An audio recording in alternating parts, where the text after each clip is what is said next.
Seja bem-vindo a Lagoinha Canoas, lugar de novas histórias. Nesse momento, você vai ter a oportunidade de assistir uma mensagem que, sem a menor sombra de dúvidas, vai fazer total diferença na tua vida. Com certeza você vai ver algo poderoso da parte de Deus a partir dessa mensagem. A minha oração é que você gere expectativas no teu coração para tudo aquilo que Deus, sem dúvida, vai liberar sobre você nessa hora, no nome de Jesus.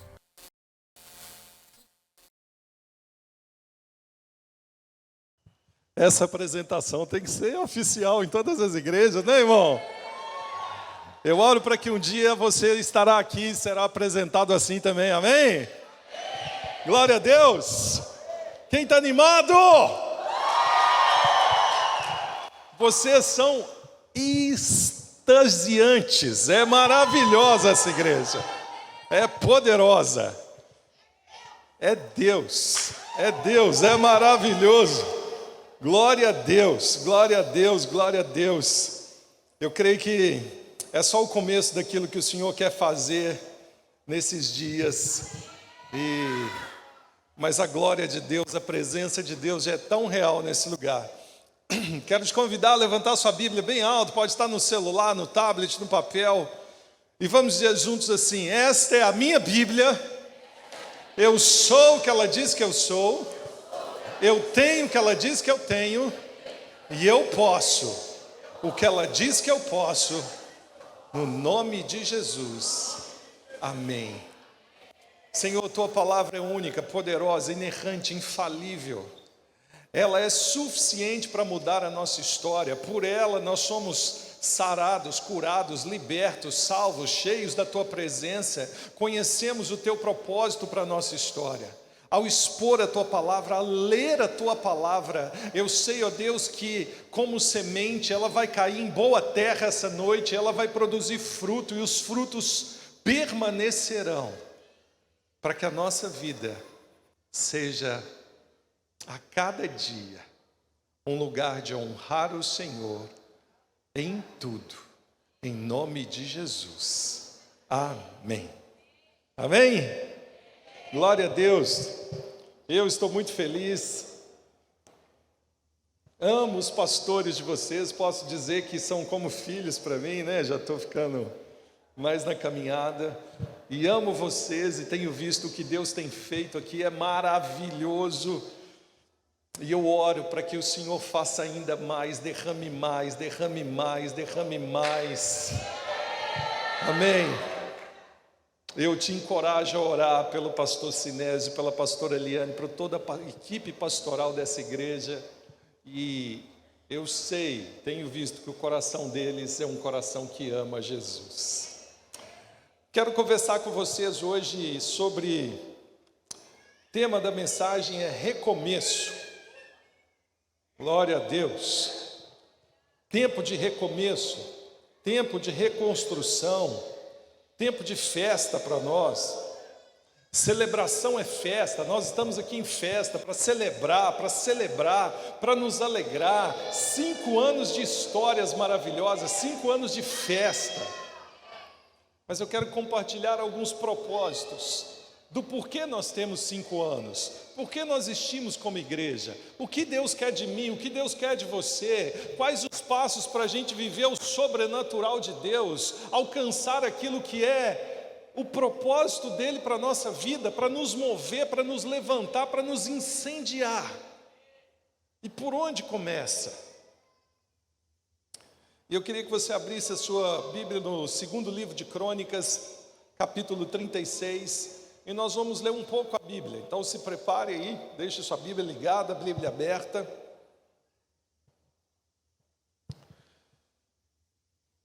Segundo Crônicas, capítulo 36, a partir do verso 15. Existe uma realidade que todo começo, ele inicia com um retorno lá atrás. Todo recomeço é uma volta ao início. Todo recomeço é um start que Deus permite. Todo recomeço vem com um propósito de escrever uma nova história. o Senhor Deus nos permite recomeçar para que novas histórias sejam escritas. Mas não histórias que nós apagamos a de ontem e reescrevemos. Não, Ele nos permite recomeçar como se o ontem nunca tivesse existido e nos traz para um tempo novo para escrever uma história que nem nós imaginávamos que seria escrita. Então o recomeço é aquilo que pode mudar a nossa história. O recomeço, ele não é só um começo, porque Deus já começou a boa obra em nós e Ele há de terminá-la em Cristo Jesus. Mas o recomeço é quando no meio da caminhada a gente precisa parar, rever alguns conceitos e reiniciar uma caminhada, uma rota e começar a escrever um novo tempo. E nós vamos ver um pouco disso. E aqui nós vamos ler o que estava acontecendo no povo de Israel, qual o princípio bíblico onde isso já aconteceu. Então no verso 15 até o 23 diz assim: o Senhor, o Deus dos seus antepassados, advertiu-os várias vezes, por meio dos seus mensageiros, pois Ele tinha compaixão do seu povo e do lugar da sua habitação. Mas eles zombaram dos mensageiros de Deus, desprezaram as palavras dele e expuseram ridículo os seus profetas, até que a ira do Senhor se levantou contra o seu povo, e já não houve remédio. O Senhor enviou contra eles o rei dos babilônios, que no santuário matou os seus jovens à espada, não poupou nem rapazes, nem moças, nem adultos, nem velhos. Deus entregou todos eles nas mãos de Nabucodonosor. Este os levou para a Babilônia, todos os utensílios do templo, tanto pequenos como grandes, como tesouros do templo do Senhor, os do rei e os dos seus oficiais. Os babilônicos incendiaram o templo de Deus, derrubaram o muro de Jerusalém, queimaram todos os palácios, destruíram todos os utensílios de valor que havia neles. Nabucodonosor levou para o exílio na Babilônia os remanescentes que escaparam da espada para serem seus escravos, e dos seus descendentes até a época do domínio persa. A terra desfrutou os seus descansos sabáticos, descansou durante todo o tempo de sua desolação, até que os 70 anos se completaram em cumprimento da palavra do Senhor anunciada por Jeremias. No primeiro ano do reinado de Ciro, rei da Pérsia, para que se cumprisse a palavra do Senhor anunciada por Jeremias, o Senhor tocou no coração de Ciro, rei da Pérsia, para que fizesse uma proclamação em todo o território de seu domínio e a pusesse por escrito nesses termos: assim declaro eu, Ciro, rei da Pérsia: o Senhor, Deus dos céus, deu-me todos os reinos da terra e designou-me para construir um templo para ele em Jerusalém, na terra de Judá. Quem dentre vocês pertencer ao seu povo, vá para Jerusalém, e que o Senhor, o seu Deus, esteja com ele. O que está acontecendo nesse texto? É o final do livro de Crônicas. Final do livro de Crônicas e Reis está misturado com os profetas. E aqui aparece o profeta Jeremias, que profetiza contra Israel, ou em Israel, que era o povo chamado povo de Deus, e ele profetiza que se aquele povo não se arrependesse ou não consertasse, seria levado cativo para a Babilônia.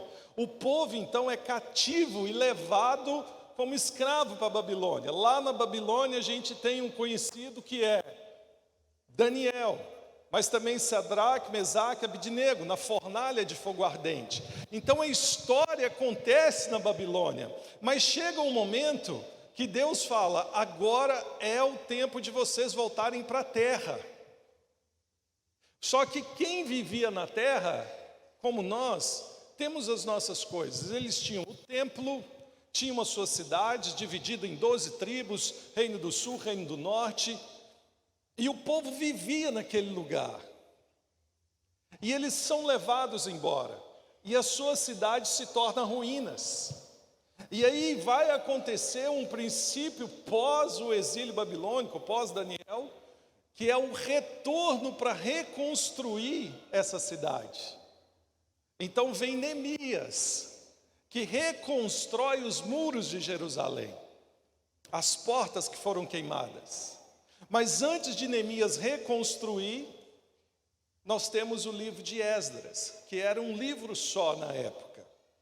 E Esdras, então, ele chama o povo antes da construção, antes do recomeço, ele dá uma dica. E aí vamos ler, está quase na mesma página, Esdras no capítulo 1, verso 1 a 3 e depois o 5. Diz assim: no primeiro ano do reinado de Ciro, rei da Pérsia, a fim de que se cumprisse a palavra do Senhor falada por Jeremias, o Senhor despertou o coração de Ciro, rei da Pérsia, para redigir uma proclamação e divulgá-la em todo o seu reino nesses termos. Assim diz Ciro, rei da Pérsia: o Senhor, o Deus dos céus, Deus deu-me todos os reinos da terra e designou-me para construir um templo para ele em Jerusalém de Judá. Qualquer do seu povo que esteja entre vocês e que o seu Deus esteja com ele, e que vá a Jerusalém de Judá reconstruir o templo do Senhor, o Deus de Israel, o Deus em Jerusalém tem sua morada. E todo sobrevivente, seja qual for o lugar que esteja vivendo, receba ali, dos que ali vivem, prata, ouro, bens, animais, ofertas voluntárias para o templo de Deus em Jerusalém.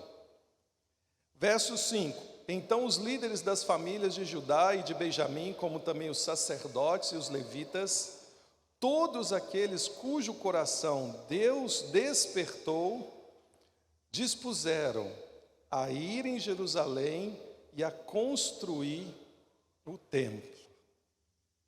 O Senhor está dizendo assim: antes de construir o templo, vocês precisam construir para mim a casa.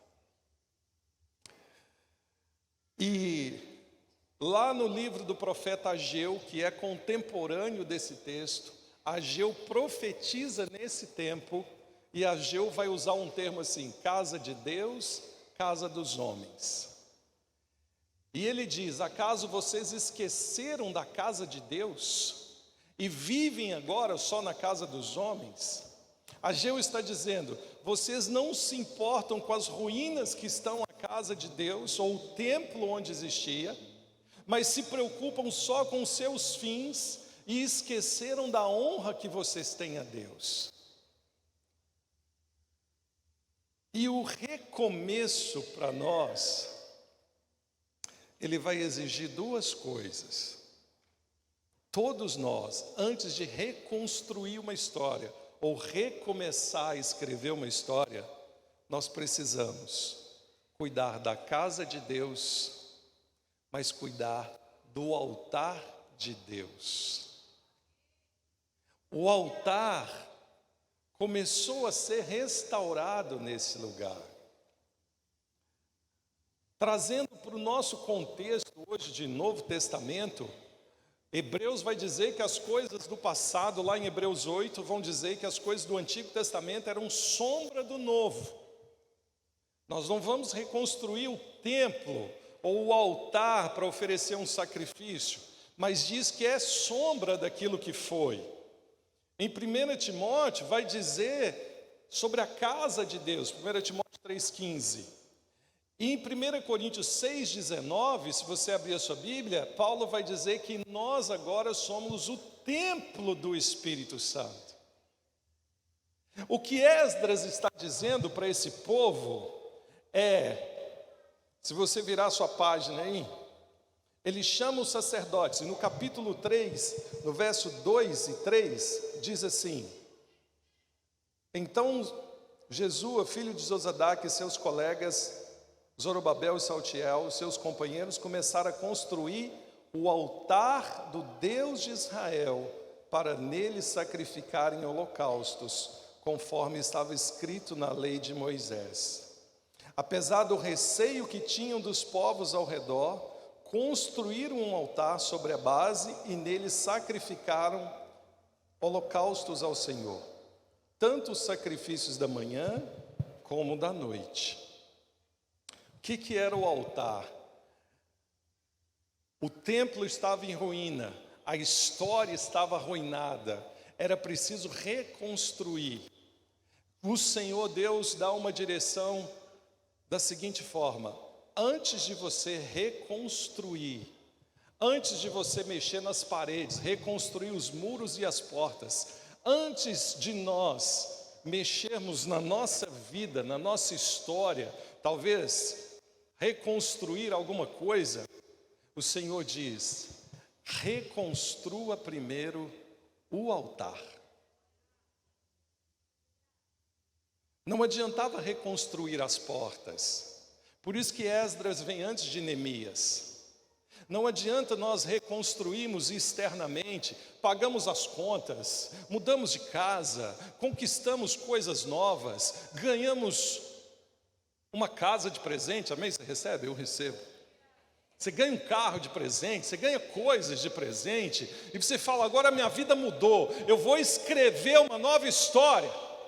Não. A nova história, ela precisa começar. Para que isso aconteça, quando nós reconstruímos o altar de Deus, no templo de Deus, que somos nós.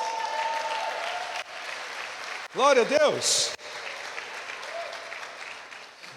E depois desse templo reconstruído, ou o altar reconstruído, Deus começa a derramar bênçãos sobre nós. Romanos 12:1 diz assim: nós somos o altar e o nosso próprio corpo, sacrifício vivo, santo e agradável, que é um culto racional. 1 Samuel 15:22 diz: a nossa primeira oferta ao Senhor é a nossa própria vida, depois a nossa obediência, pois Deus prefere a obediência do que os sacrifícios. A maneira de começar a ajudar alguém a escrever uma nova história não é ajudá-lo a resolver os problemas externos da vida, não é simplesmente uma consultoria para que ela deixe as coisas que estão ali atrapalhando e vá para outro lugar. A forma como nós, eu e você, como missionários enviados de Deus, cristãos, para levar outras pessoas aqui em Canoas, em Porto Alegre, em todo o Rio Grande do Sul, no Brasil e nas nações, a escrever novas histórias, é quando nós restauramos o altar. É preciso restaurar o altar. E aqui o altar foi construído sobre pedras, e eles colocaram fogo e depois o sacrifício. O que nós aprendemos, irmãos? Um altar sem fogo não queima o sacrifício. Um templo, você tem grandes templos, não é verdade? Tem templos largos, não é? Pequenos templos. Nós somos o templo onde Deus habita. Eu tenho 1,98 m e meio. Sou um grande templo, não é verdade? Minha esposa tem 1,55 m, ele é um templo médio. Mas não importa o tamanho da pessoa, importa que nós somos o templo onde habita o Espírito. Não cabe mais Espírito em mim, que sou grande, do que você, que é menor que eu. Porque às vezes nós fazemos comparações, ele está mais cheio de Deus do que eu. Não, o Espírito é um só, e o Espírito habita. Mas o Espírito habita, e ele quer um altar onde ele possa colocar fogo, para que o sacrifício de louvor seja aceito. Aleluia! Glória a Deus! O que a reconstrução do altar pode fazer? A reconstrução do altar, ela é capaz de fazer o que está escrito em Joel 2:28. A reconstrução do altar traz o avivamento. O avivamento faz o jovem ser maduro e faz o velho ter vigor. Porque diz o texto, consegue colocar na tela aí, Joel 2:28? Sem pegadinha, né? Tá lá. E depois disso derramarei do meu espírito sobre todos os povos. Os seus filhos profetizarão, os velhos terão sonhos e os jovens terão visões. O altar restaurado é o lugar que é capaz de trazer equilíbrio na casa de Deus. Porque um jovem, o que o jovem mais faz? O jovem sonha, não é? A minha filha de 15 anos, vai fazer 15 agora, sonha. Sonha também porque dorme o dia inteiro. Perdão aí, adolescente, mas dormir é bom, é ou não é? Dorme muito, mas sonha. O jovem sonha. O velho tem visão, maturidade, ensina, fala assim: ô meu filho, cuidado, não é assim, tenha cuidado, tem coisas que nem sempre são o que parece. Quando o Espírito de Deus vem, Ele consegue trazer equilíbrio, invertendo a ordem das coisas. Ele faz o jovem ser maduro e ter visão. Você imaginou um adolescente com visão, maduro? Pai, deixa comigo que hoje eu dou um jeito na casa, vamos colocar as coisas no lugar, vou arrumar todo o meu guarda-roupa, vou fazer as compras da casa, não vou comer tudo que chega de uma vez só, porque a gente precisa guardar para o resto do mês. Amém? Maturidade. Os velhos. Agora imagina os velhos sonhando.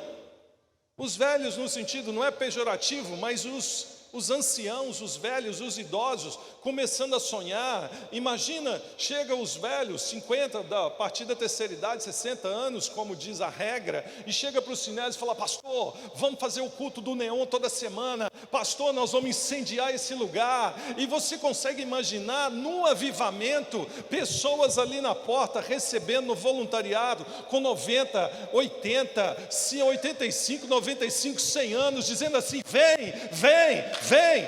Por quê? Porque só onde o Espírito de Deus é derramado, a ordem pode ser invertida com equilíbrio. E como é que nós conseguimos isso? Quando o altar é restaurado. O altar é isso aqui? Também, porque que nós podemos chamar de casa de Deus. Mas o templo de Deus somos nós. O altar restaurado é esse lugar que bate dentro do seu peito. É esse lugar que traz ideias para a sua história.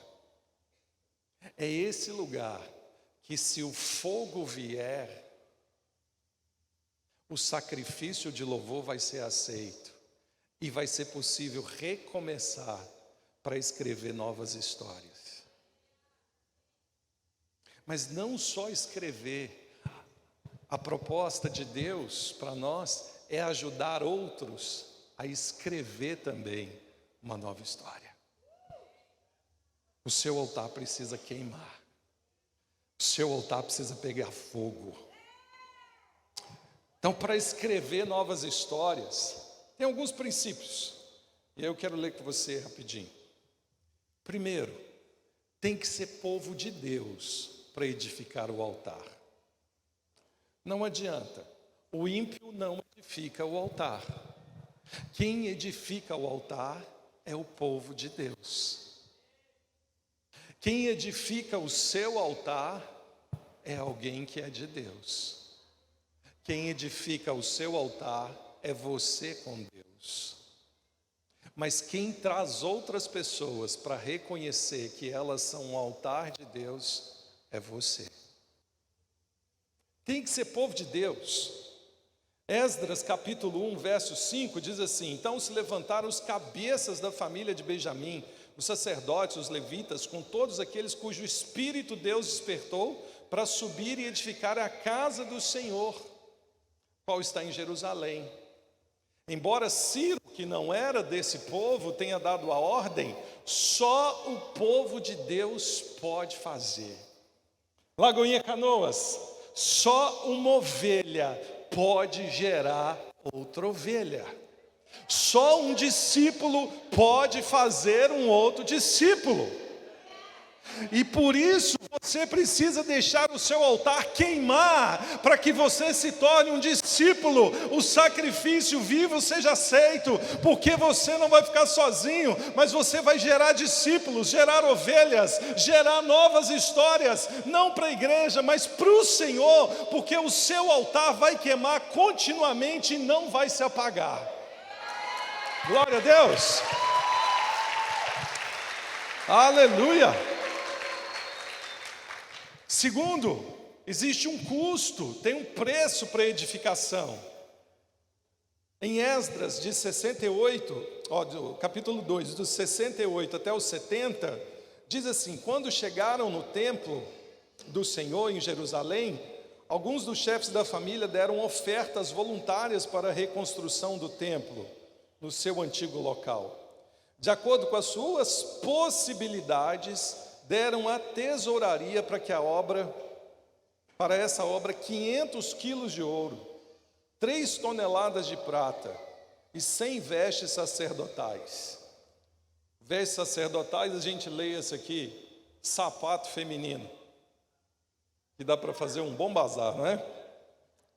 Os sacerdotes, os levitas, os cantores, os porteiros, os servidores do templo, bem como os demais israelitas, estabeleceram em suas cidades de origem. Tem um custo para que o altar de Deus seja restaurado. Pastor, mas a obra não é pela graça sois salvos, isso não vem de nós, é dom de Deus, é graça maravilhosa. Mas quando nós começamos a edificar o nosso altar, para que a casa de Deus seja reconstruída, existe um custo.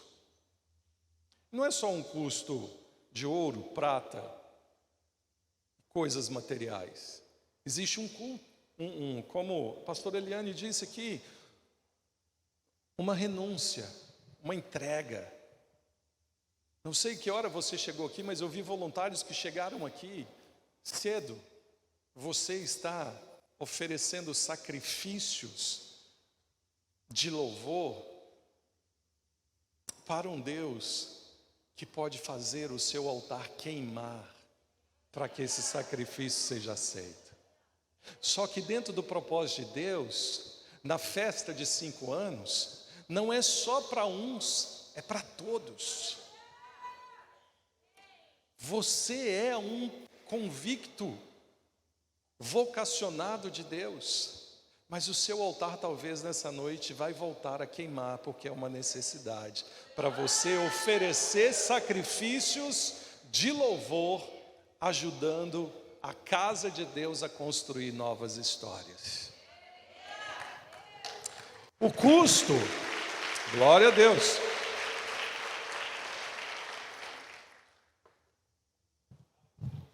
O custo de uma reconstrução da vida com Deus é medido pela quantidade de tempo que eu me dedico a Ele. Nossa Ana Paula Valadão, uma vez escreveu algo 24/7. 24 horas por dia, 7 dias por semana de adoração. O seu altar pode queimar 24 horas por dia, 7 dias por semana. Você está no trabalho, você atende, está vendendo. Boa tarde, o que a senhora deseja? Mas por dentro você está aqui.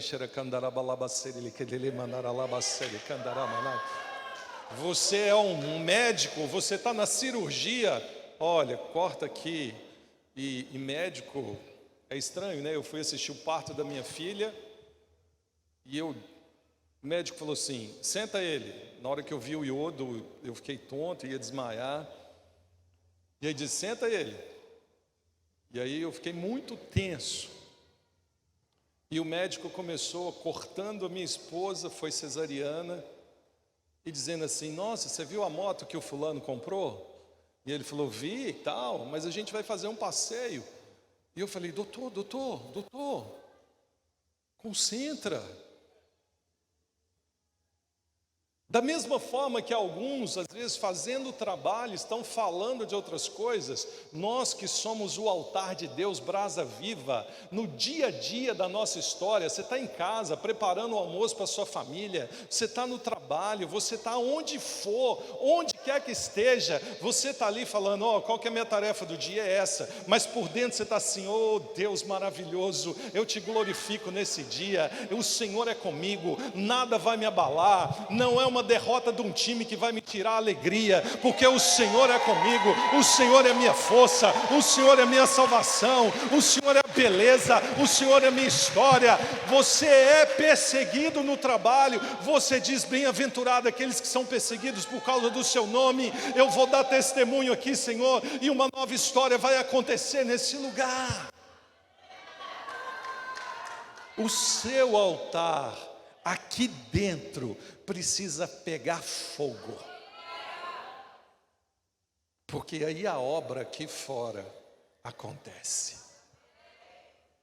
Quando o seu altar pega fogo, alguém te acha. Alguém achou José dentro da prisão. Podem te prender, podem te levar para outro lugar. Podem falar que são só 6 irmãos e não existe outro, como fizeram com Davi. Quando o altar queima, Deus não deixa a gente esquecido. Alguém te acha.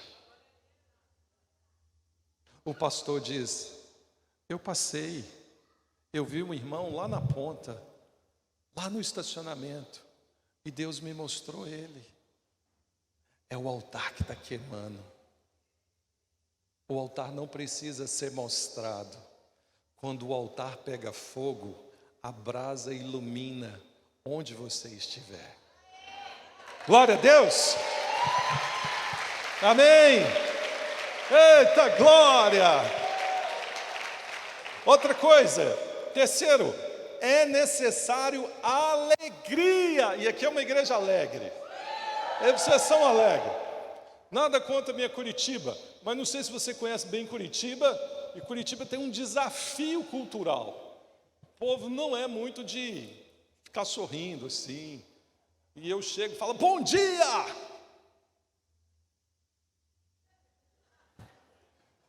E aqui é bom, a gente parece que está em Minas.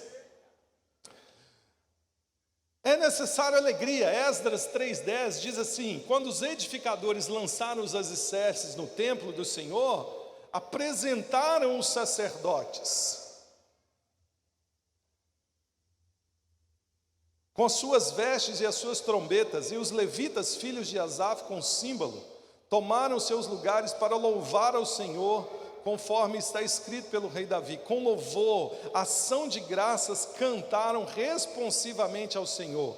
Ele é bom e o seu amor dura para sempre. Vamos ler até o 13. E todo o povo louvou em voz alta, pois haviam sido lançados os alicerces do templo. Mas muitos dos sacerdotes, dos levitas, dos chefes das famílias mais velhos, que tinham visto o antigo templo, choraram em alta voz, viram o lançamento dos alicerces desse templo. Muitos, porém, gritavam de alegria. Não era possível distinguir o som dos gritos de alegria e o som de choro, pois o povo fazia um enorme barulho, e o som foi ouvido a grande distância. Quando o altar é restaurado, a casa de Deus começa a ser reconstruída, e há barulho na casa de Deus. Mas era um barulho tão alto, e eu não sei se você já viu isso, que a gente sorri de alegria, mas a gente também chora de estar cheio do gozo da presença de Deus. É uma das coisas indescritíveis viver a fé cristã, porque de um lado você chora e ao mesmo tempo você sorri de alegria. Você sai com os olhos inchados e alguém diz, o que aconteceu? Eu estou cheio de alegria. Glória a Deus. Agora, como é que você explica para alguém que você está com o olho inchado de tanto chorar de alegria? Não se explica. Mas quando a pessoa vê essa cena, ela sente algo. Porque o fogo que queima no nosso altar começa a incendiar a vida dela. E ela começa, nossa, você tá diferente, tem alguma coisa diferente, tem alguma coisa diferente, tem alguma coisa diferente. Eu oro para que você ajude muitas pessoas nessa cidade a escrever novas histórias. Mas talvez hoje seja o dia do seu recomeço, de colocar o altar para queimar. Aleluia. Sempre que realizamos a obra do Senhor, sempre que os santos desempenham o seu serviço, há gozo, satisfação e alegria. Sempre. Recomeçar a alegria na sua vida. Eu creio que o altar sendo restaurado, a alegria vai ser restaurada. Os sonhos vão voltar. Você não parou de sonhar. O propósito de vida vai se alinhar. O casamento vai chegar ou vai ficar melhor ainda. Os relacionamentos vão melhorar. Até as finanças experimentam um avivamento. A alegria de restaurar a primazia de Deus, o altar no nosso coração, é o retorno mais puro que pode ter às coisas mais simples da vida. E rapidinho, algumas coisas que podem impedir isso. Cuidado. Primeiro, o desânimo. O desânimo quer impedir a reconstrução do altar. Esdras 4 e 5 diz assim: então as gentes da terra desanimaram o povo de Judá, inquietando no edificar. Pagaram contra eles conselheiros para frustrar os seus planos. O povo estava feliz, reconstruindo, mas pagaram pessoas para falar mal deles. Saiba que, se é um princípio que está na Bíblia, às vezes podem ter pessoas que são pagas para falar mal de você e te desanimar. Mas quando você fica sabendo que isso é uma artimanha do inferno, você não cai mais nessa cilada. Segundo, calúnias. No versículo 11 e 12 do capítulo 4, o rei Artaxerxes diz assim: esta é uma cópia da carta que enviaram ao rei Artaxerxes, de seus servos que vivem no Eufrate, informando o rei que os judeus que chegaram a nós da tua parte e vieram de Jerusalém, estão reconstruindo aquela cidade, são rebeldes e maus, estão fazendo reparo nos muros e consertando os carros. Calúnia, mentiram. Isso acontece. Oposição. Verso 17, parte A e o 21 diz: então o rei respondeu: agora, pois, dai ordem a fim de que aqueles homens parem o trabalho e não edifiquem aquela cidade. E a gente fala, mas como Deus permitiu a injustiça? Deus é com você. Deus era com Esdras, Deus era com o povo. A oposição veio, mas ela não para a obra de Deus. Todas as vezes que a oposição vier, tenha convicção. Pode vir o desânimo, pode vir a calúnia, pode vir a oposição. Você tem que ter uma convicção. Elas não pararam a reconstrução do templo. Elas não pararam a obra de Neemias. Elas não pararam Esdras. Então elas não vão me parar e não vão parar você.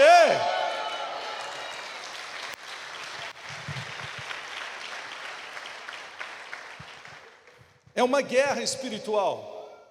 Foram apressadamente a Jerusalém aos judeus de mão armada e forçaram a parar a obra. Cessou a obra. E isso até o 2º ano do rei da Pérsia. Verso 23, 24. O que mostra isso? Que o esforço da reconstrução é uma escolha firmada em um propósito além do natural.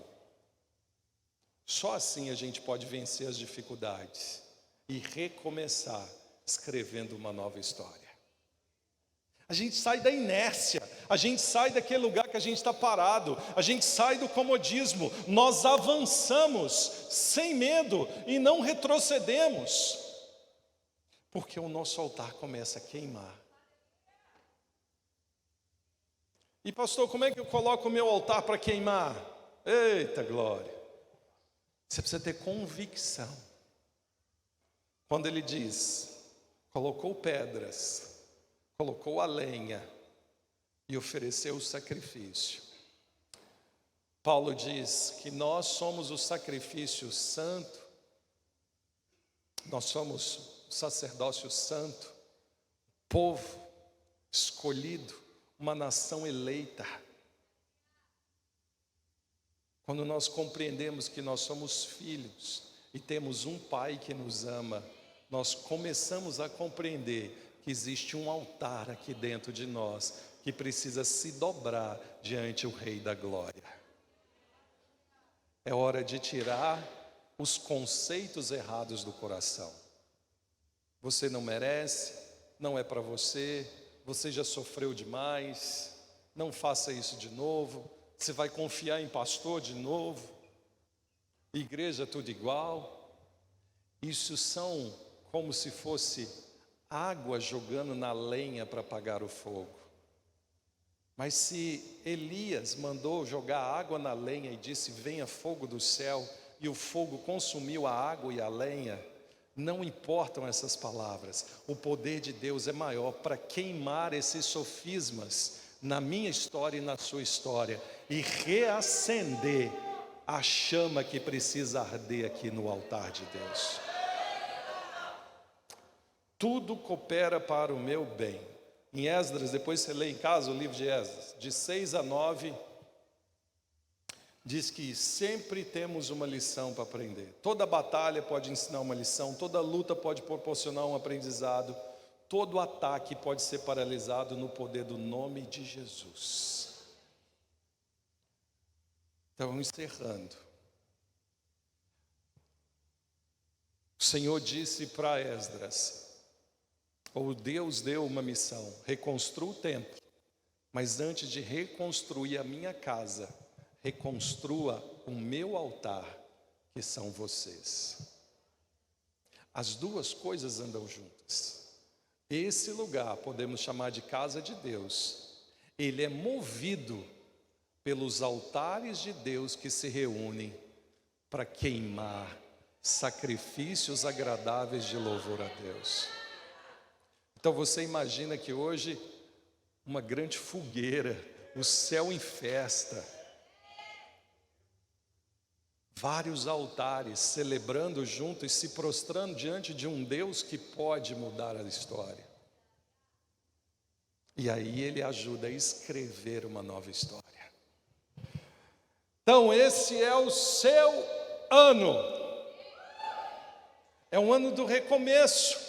É um ano de escrever novas histórias, mas não é um ano que você fala, agora eu vim para a igreja, agora vai ser tudo novo, vai ser, eu vou resolver isso, já mudou. Não, Deus está dizendo assim, antes de você mudar as coisas aqui dentro, antes de você colocar a mão para você pensar que é o externo que vai mudar, eu quero restaurar o seu altar, eu quero colocar fogo dentro de você, eu quero te encher do Espírito Santo, eu quero colocar fogo na sua vida, eu quero te encher com a brasa viva, eu quero queimar as más obras, eu quero queimar a maledicência, eu quero tirar os sofismas, as mentiras que se instalam na sua mente, eu quero tirar o senso de inferioridade, o senso de rejeição, eu quero tirar as ideias de sofrimento, de que você não pode ser vencedor, e aí o altar vai queimar, e você vai oferecer sacrifício de louvor a um Deus que é poderoso.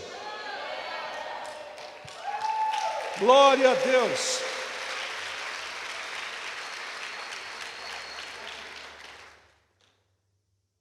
Então hoje é o dia, essa é a noite, de uma fé inabalável, da alegria de ser crente, da entrega de coração ao chamado de Cristo, do recomeço, de entregar a culpa do pecado no lugar dela na cruz, e de você começar a escrever a sua nova história. Você quer escrever sua nova história? Você quer o seu altar pegando fogo? Eu não posso acender a chama do seu altar, mas o Espírito de Deus que está aqui pode.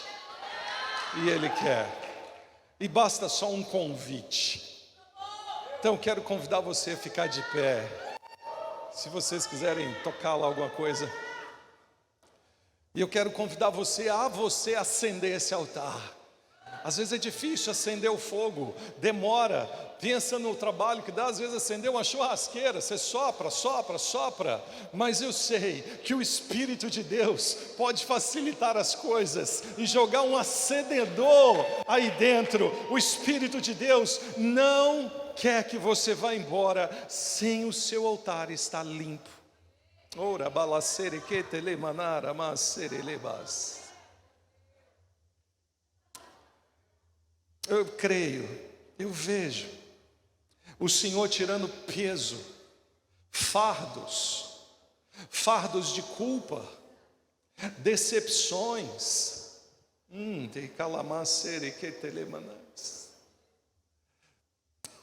Eu vejo o Senhor tirando peso que você não precisa carregar. É como se Deus dissesse: diga ao meu povo que eu já levei o peso, eu já levei a culpa.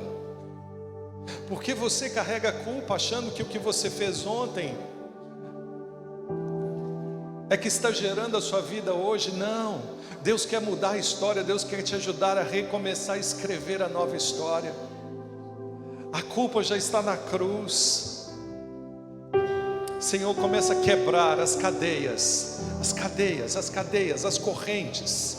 Começa a tirar, ó Deus, Deus, ataduras, pessoas como se estivessem amarradas. O Senhor está quebrando essas ataduras na sua vida, mentes presas. O Senhor está tirando. O nosso Deus poderoso, o Espírito de Deus está agindo na sua mente, está tirando as ideias erradas, as palavras: você é fracassado, você não tem valor, você não presta, você nunca vai ser nada. O Espírito de Deus, o anjo do Senhor está recolhendo essas palavras. O altar de Deus está sendo restaurado na sua vida. Há um fogo de Deus que vai consumir essas palavras, vai consumir o poder que pode ter vindo dessas palavras sobre a sua vida. É hoje que o altar de Deus está sendo aceso na sua vida. É hoje que o fogo de Deus está sendo reacendido na sua história. Você não está sozinha. Não está sozinha. Pessoas achando que estão sozinhas, ninguém se importa. O Senhor Deus, o seu Pai, está dizendo: ei filha, eu não te trouxe aqui hoje para te dizer que eu estou com você, que eu te amo. Não espere que o homem venha até você para te abraçar, porque eu sou o Pai que te abraço.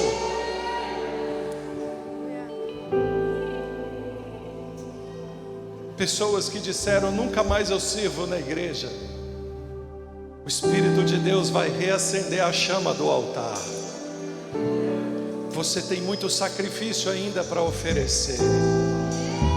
Deus diz: não é hora de parar, não é hora de parar, não é hora de parar, é hora de avançar. Eu quero clamar agora que você ore, pedindo: Espírito Santo, visita a minha vida. Espírito Santo, visita a minha vida, encha a minha vida, encha a minha vida. Comece a pedir desesperadamente: Espírito Santo, eu não sinto, mas eu peço, visita, visita, visita, visita, visita, enche, enche, enche, enche, enche, enche, enche, enche, enche, Deus, enche, Deus, enche até transbordar, enche até transbordar. Coloca fogo nesse altar, fogo, fogo, fogo, fogo, fogo, fogo, fogo, fogo, fogo. Fogo de Deus começa a te tocar agora. Oh, rebacere calamada, rabacere que teremanás. Deixa o fogo de Deus te tocar, te consumir. Você que foi tremendamente abençoado abençoado por essa mensagem, eu queria te pedir no nome de Jesus para entrar em contato conosco através do link que está na descrição desse vídeo. Nós queremos te ajudar a viver esse novo tempo, nós queremos te ajudar a viver essa nova história. Eu já tentei viver uma nova história sozinho, mas não consegui. É necessário sim da ajuda e do apoio de tantas pessoas para que a gente possa de verdade viver aquilo que é bom, perfeito e agradável da parte do Senhor, para que você possa viver esse novo tempo, essa nova história. Sem dúvida, você vai precisar do apoio e da ajuda de muitos de nós, e nós queremos ser esse lugar de conforto, nós queremos ser esse lugar de segurança, nós queremos ser esse lugar de renovo, nós queremos ser esse lugar de libertação, nós queremos ser esse lugar de salvação, nós queremos ser esse lugar de novas histórias para você, no nome de Jesus. Por isso eu te peço, entre em contato conosco através desse link e vamos juntos viver uma nova história.